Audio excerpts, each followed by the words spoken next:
سرخط مهمترین خبرها: نقش عبدالرحمن جامی را از شاهیان گرفته به قربانی صابر دادند. دادگاه به بررسی پرونده مرگ طفل در کودکستان آغاز می‌کند. و رپسرهای تاجیک رالک را 30,000 سومانه جریمه کردند.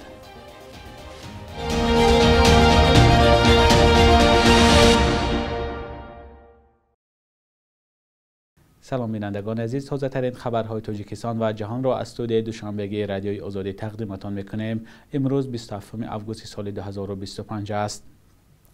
پس از تنقیدهای زیاد در شبکه‌های اجتماعی، اجرای نقش شاعر و دانشمند فارس و تاجیک عبدالرحمن جامی را در فیلم درخش اختران جامی و نوایی از محمد سعید شاهیان رئیس تاجیک فیلم گرفته به هنرمند شناخته قربانی صابر دادند. به گفته منابع رادیوی آزادی، تهیه‌گران فیلم روز سه‌شنبه 26 آگوست به قربانی صابر خبر دادند که برای تمرین حاضر شود. قربانی صابر هنرمند تئاتری به نام ابوالقاسم لاهوتی شهر دوشنبه است و در فیلم و نمایشنامه‌های زیاد نقش بازیده است. منبع آگاه به رادیوی آزادی گفت که از آغاز انتخاب هنرمندان، قربانی صابر یکی از داوطلبان برای اجرای نقش عبدالرحمن جامی بود، ولی به گفته همصحبتان ما، بعد از دادن نقش عبدالرحمن جامی به محمد سعید شاهیان، تنقیدها در جامعه زیاد شد و در سطح حکومت تصمیم گرفتند که نقش را به قربانی صابر بدهند. همصحبت ما افزود که علاقه چند لحظه فیلم با حضور محمد سعید شاهیان ثبت شده است و برای همین این صحنه ها از نو ثبت کرده می شوند.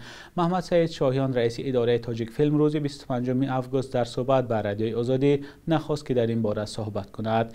فیض الله فیض، یک از کارگردان های فیلم درخش اختران جامی و نوایی، نیز از صحبت در این باره خودداری ورزید.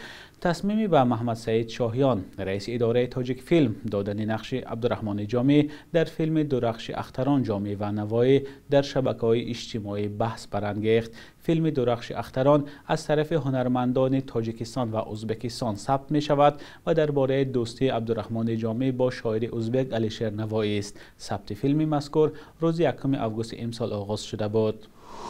دادگاه ناحیه سینای شهر دوشنبه اول ماه سپتامبر به بررسی پرونده مرگ یک طفل در یک از کودکستان‌های دوشنبه آغاز می‌کند. روز 26 آگوست در دادگاه ناحیه سینا به رادیوی آزادی گفتند مرافعه هفته آینده برگزار می‌شود. پرونده را خورشید عیسی‌زاده معاون رئیس دادگاه بررسی می‌کند. روز 19 می در کودکستان سوال و جواب در شهر دوشنبه سودای 32 ساله به هلاکت رسید. نوار جان کندن این کودک که به پنجره رخت خواب آویزان شده بود، واکنش‌های زیاد را در شبکه‌های اجتماعی به میان آورد. به گفته نمایندگان دادگاه، در کرسی عیبداری 2 نفر نشستند که یکیشان مربی کودکستان و دومی کارمند اداره بهداشتی و یا سیس است. هر دوی آنها به خنک نظری در کارشان متهم می شوند و با شرط بیرون نرفتن از جای زیست در آزادی بودند. نمایندگان دادستانی کل تاجیکستان اول ماه آگوست ضمن نشست خبری گفته بودند در رابطه با مرگ طفل در کودکستان 5 نفر به جوابگری جنایتی کشیده شدند. در دادگاه ناحیه سینا گفتند که مرافع این پرونده آزاد برگزار می شود. وزارت کارهای داخلی تاجیکستان نیز پیشتر گفته بود که مربی وظیفه خود را درست اجرا نکرده و وقتی خواب کودکان آنها را تنها گذاشته است. در نتیجه از بی احتیاطی پسر 2 ساله از گردنش در پنجره رخت خواب آویزان شده به هلاکت رسیده است. با وجودی در آزادی بودن، نظر مربی کودکستان و دیگر گمانبران این پرونده تا این لحظه دسترس نیست. پیشتر رحیم سعیدزاده وزیر معارف و علم تاجیکستان هم گفته بود کار کودکستان سوال و جواب غیر قانونی بود چون مهلت اجازتنامه‌اش به پایان رسیده بود. رمضان مرادوف معروف به رالک رپسرهای تاجیک برای به اجازت راندن ماشین 30,000 سومانی جریمه شده است.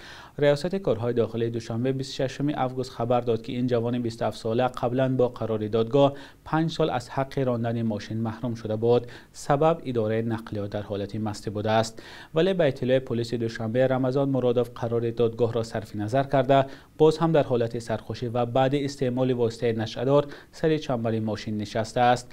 نظر رمضان مرادوف و نزدیکانش به قضیه معلوم نیست. او در صفحه اینستاگرامش تنها نوشته است احوال من خوب است. در خبرنامه رسمی آمده است که دادگاه در پایتخت این رپسرهای تاجیک را 400 نشان دهنده برای حساب‌ها یا برابر به 30,000 سومانی جریمه کرده است. رمضان مرادوف که در میان یک گروه جوانان شناخته شده است، ماه ایول سال 2024 برای تحقیر رهبران ساختارهای قدرتی تاجیکستان در شبکه‌های اجتماعی بازداشت شده بود. رمضان مرادوف قبلا چند مرتبه از بازداشت و شکنجه شدنش از سوی کارمندان پلیس نیز شکایت کرده بود.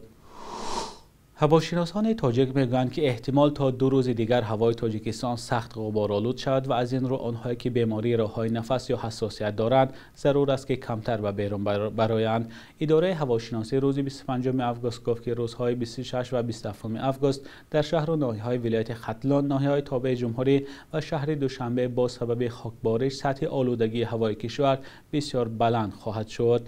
در این بیانیه آمده است که به شهروندان توصیه داده می شود که از سیر و گشت زیادی روزانه در خیابان‌ها، کوچه‌ها، خصوصاً در نزدیکی راه‌های سیر نقلیات خودداری نمایند. با گفته پزشکان در چنین هوای آلوده بیماری‌های مزمن راه‌های نفس و اوج می‌گیرند. هواشناسان تاجیک همچنین گفتند که هوای آلوده به گرد و غبار به کودکان، پیرانسالان، زنان آبستن و گرفتاران بیماری‌های دق نفس و دل دارند تأثیر بد دارد. در پی حمله پهپاد یا هواپیماهای بی‌سرنشین اوکراینی، روسیه ممکن است تا 17% قدرت کارکرد نفت را از دست بدهد. خبرگزاری رایترز می‌نویسد که یک قطار کارخانه‌های کلان کارکرد نفت بعد حمله پهپاد و درون‌های اوکراینی فعالیت خود را باز داشتند. این کار در موسم افزایش طلبات به مواد سوخت در روسیه پیش آمده است. رایترز می‌نویسد که فعالیت کارخانه‌های کارکرد نفت در ولایت‌های ولگاگراد، سامارا، ساراتوف، سیزرانی قطع شده است. نشریه ویورسکا می نویسد که در آستانه فصل زمستان نرخ سوزشواری بالا می رود و برای همین شرکت ها نمی خواهند که مواد سوخت را با نرخ حاضر فروشند. نشریه می نویسد که حمله پهپادهای اوکراینی در شب و روز اتفاق می افتد که کارخانه های کارکرد نفت باید تعمیر شوند. با گزارش روزنامه مسکو تایمز، منطقه های اشغالی کریم، زابایکال، پریمور و کوریلسکی با کمبود بنزین دچار شدند. روز دوشنبه 25 آگوست رهبران شرکت های کارکرد نفت را به حکومت روسیه برای جلسه دعوت کردند. اینترفاکس نوشته است که در این نشست مسئله انتقال ذخیره بنزین جمع شده در انبارها به بازار بررسی شده است.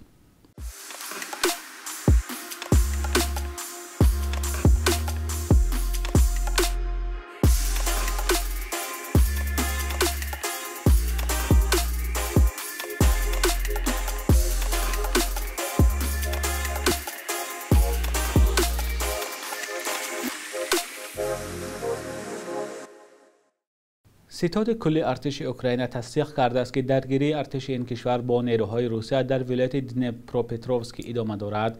در عین زمان ارتش اوکراین خبرها درباره اشغال 2 دهه از سوی ارتش روسیه را در این منطقه رد کرده است. در خبر ستاد کلی ارتش اوکراین آمده است نیروهای این کشور با نظامیان روس در ناحیه‌های زاپاروژه و نوواگیورگیفسک جنگ دارند.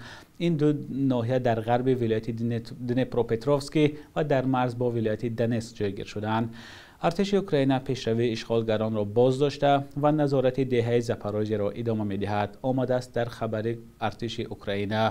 در خبر همچنین آمده است که درگیری‌های سخت در ناحیه نوواگیورگیفسک ادامه دارد. پیشتر ستاد کلی ارتش اوکراین خبر رسانه‌های روسیه درباره جنگ در این ولایت را شرح نمی‌داد.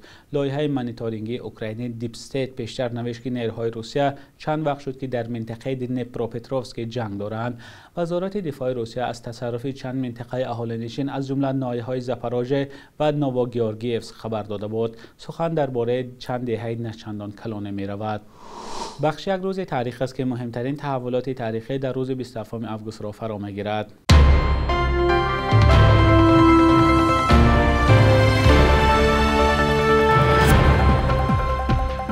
27 августи соли 2017 ҳукумати тоҷикистон гуфт ҷазои мардонеро ки аз пардохти алимент ба фарзандонашон сарпечӣ мекунанд сахттар кард. мардоне ки 1 моҳ аз додани алимент худдорӣ мекунанд бо додгоҳ рӯбарӯ мешаванд. ҷазо то 2 соли ҳабс аст. бархе аз мардон мегӯянд аз набуди кору даромад наметавонанд талаботи қонунро саривақт иҷро кунанд. 27 августи соли 2017 арӯсии як омӯзгори ҷавоне барпо шуд ки дар мулоқот бо президент эмомалӣ раҳмон аз набуди шароити иҷтимоӣ барои хонадоршавӣ хабар дод. арӯсие ки баъди чанд ҳафтаи мулоқот бо президент дар ноҳияи кӯшониён барпо гардид бо харҷи ҳукумати маҳаллӣ доир шуд. омӯзгор Саидшоҳ Асроров бо духтари оиладор шуд ки дар ноҳия ҳамчун ҳамшира кор мекард. 27 августи соли 2016 тоҷикистонро дар расми тақдими ҷоизаҳои Dafbama Music Awards 2016 Шабнами Сурайё, Ҷонибек Муродов ва Валиҷону Меҳрнигор намояндагӣ карданд. این مراسم با حضور بیش از 30 آوازخوان از گوشه‌های دنیا و ده‌ها تن از هوادارانشان در آلمان برگزار گردید.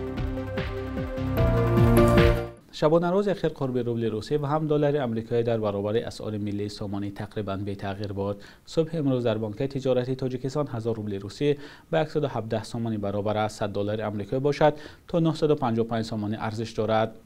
قرب رسمی بانک ملی تاجیکستان برای 27 آگوست چنین تعیین شده است.